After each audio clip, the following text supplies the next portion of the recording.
And ultimately, you've been married 30 years since that crisis. Yes. 30 years and counting. Yes. Now, how did you get involved in this? You know, we often hear of a husband-wife team writing a book after a crisis like this, but you got involved. Well, in a way, it is. You know, it is a husband and wife team because none of this would be in existence if it weren't for their marriage still going strong. But a few years after they reconciled, we started traveling to churches because so many people had heard our story, their story, but our family's story, that we started going to churches. We're also a very musical family, so we would sing in churches, do a special service, and my sister and I would be in our pigtails and our matching jumpers, and we would sing, and then my parents would share their testimony, and so many people would come up afterwards just crying, going, we have never, ever heard somebody give us this much hope. We just thought this was over. We had no idea that this was even possible, any kind of reconciliation. And being out, you know, from the age of probably 7 to 12 or so during that time, it really impacted me. And I just remember just thinking that that was awesome and just saying, wow, my parents are really making a difference and changing lives.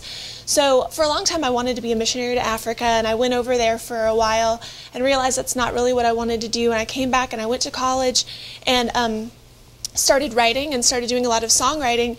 And my mom had this vision for this book 10 years ago. And so finally we were in this position where I was out of college and we were already kind of working together, and all of a sudden it just hit her. The time for the book is now. And not only do I want to share my story, but I want to share the stories of lots of people like us, because there's lots of issues besides just the ones in their story. Financial issues, sexual addiction, the death of a child, trying to overcome that. And so we wanted to get as many issues into the book as possible and explore as many couples who've been healed for several years. And I just said, you know what, I've never done this before, but I think I can. I think I've have the training and the gifting to do this, and we just embarked on this journey to create this book. And my dad has been completely supportive, but we really were the ones who kind of put the book together and did all the research and got all the stories and did all the interviews and everything. Where did you find these couples, Chris and Penny and Gary and Mona and all the rest, Tim and Rebecca? Where'd you find them? God kind of gave them to us, you know. We started out when they had been doing marriage ministry years ago. They had made some connections, and so we started there, and we just told them, you know, this is our vision. And my mom saying, you know, this is our vision, and some of them remembered her talking about that years ago. And then they all kind of caught the vision and got excited and said, oh, well, you should talk to this couple because they've got a marriage ministry that saves marriages too, and they know this couple. And so we started talking to the ministries, and they had couples that they referred us to. And so we talked to those couples, and if they seemed like a good fit for the book, and they came highly recommended, then we did those interviews, and it just kind of kept building. People kept getting excited. Of all the couples, which was your favorite? I was always struck by Joe and Michelle. 7 divorces between them. You know, you figure. They're incredible. With a track record like that, you wonder why would you continue? But they have a wonderful story of redemption. They overcame their odds. They do. Yeah. Did you have a favorite couple among them? My favorite was probably Clint and Penny Bragg. Okay. And the reason for that was, you know, they met in church. They were both really involved in ministry. It was her first marriage, his second marriage. They're just this, you know, wonderful couple. But after 2 years of ministry, some under the surface problems began to come up. Emotional baggage from her past, and his first marriage, you know, problems with stepchildren and so on that she didn't know how to handle. And because they were in the spotlight with ministry, they didn't know who to go to for help, and she ended up walking out of the marriage into another relationship, no explanation, and they were divorced for 11 years. Wow. Well, let's hear the rest of that story when we come back. We're going to take a break, but if you have a question for Erika and May Chambers, give us a call at 1-877-FAMNET1. Right after the break, we'll be back.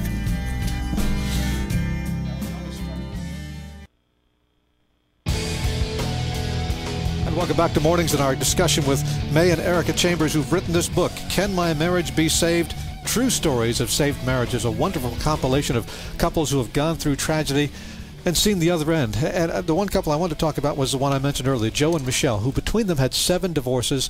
She came from a broken home, got pregnant as a teen. Here was a guy who says, I'm never going to marry a woman again who has a child, and yet they come together with these problems. That seemed like a lot of baggage to overcome, and yet they did. Erika, you take that. Well, you know, actually, the woman who was on before us talked about a merry-go-round, or I guess a Ferris wheel, Right. you know, where you just keep going and going and going. And, you know, with her, I believe, having 4 marriages and him having 3, they had just finally gotten to the point where they realized, you know what, maybe it's not always the other person. Maybe I'm actually doing something to contribute to this. And they realized that if they didn't change themselves, that they would continue on the cycle of dysfunction over and over again because they weren't doing anything differently. And so they started off with blaming each other and a lot of anger and a lot of just, you know, he was angry because her ex-husbands would come around and do things around the house, and she couldn't understand why that would make him mad, and just things like that, you know. And she was kind of, in the book it talks about her being kind of an Elizabeth Taylor, just a beautiful kind of butterfly that just flew around and did what she wanted. And so they had to finally get to the point where they asked God to change them individually, and they stopped focusing so much on each other's faults and started focusing on what they could do to change themselves. And as they did that, people were, again, like my mom and dad's story, saying, I can't believe you guys, you know, brought this together and that this is actually working. And then they started a ministry called Reconciling God's Way, and now they're working with the National Institute of Marriage, which was started by Gary Smalley. And so they're going all over the country with this marriage ministry, and they have so many people who want to be a part of it that they are trying to start more classes because they're just inundated with people who just can't believe their story and have just been so touched. Their lives have been changed so much. They're incredible, Joe and Michelle Williams. And May, you were telling us about a couple that had been separated for 11 years? Right. They had, Penny left her husband for another relationship, and she just got away from the Lord and ended up, she just had no communication with her husband at all, and he got really discouraged, and he moved 3,000 miles away. And several years down the line, probably about 8 years after the divorce, she began to get closer to the Lord. God placed a lot of Christians around her again, and so she decided she needed to make things right, and she went back and began to repair those old relationships because she had destroyed a lot of relationships, and so she sought those people out and asked for forgiveness. And the very last person that she needed to talk to was that ex-husband, and she couldn't even find him for a while. You know, it took her a while to find him on the internet. And she sent him a long, long letter asking for forgiveness and confessing everything that she had done. And what she didn't know is her husband had forgiven her years ago, and he had been asking the Lord to somehow bring them back together. He couldn't bring himself to even throw away the wedding things. He had moved like 11 times and kept this little suitcase of everything from their wedding.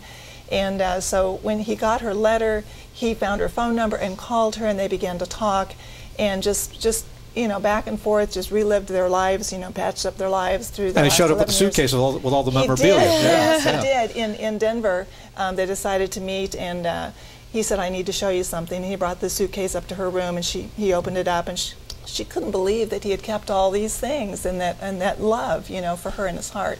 And so they ended up a few months later remarrying, and they dedicated this marriage to the Lord and made sure that they got healthy and dealt with all that dysfunction. And so now they consider themselves marriage missionaries. Wonderful. And that's one of the great parts of the book. It's such a resource book. All these couples that had problems overcame their problems and now counsel others, as you do. Right. That's great.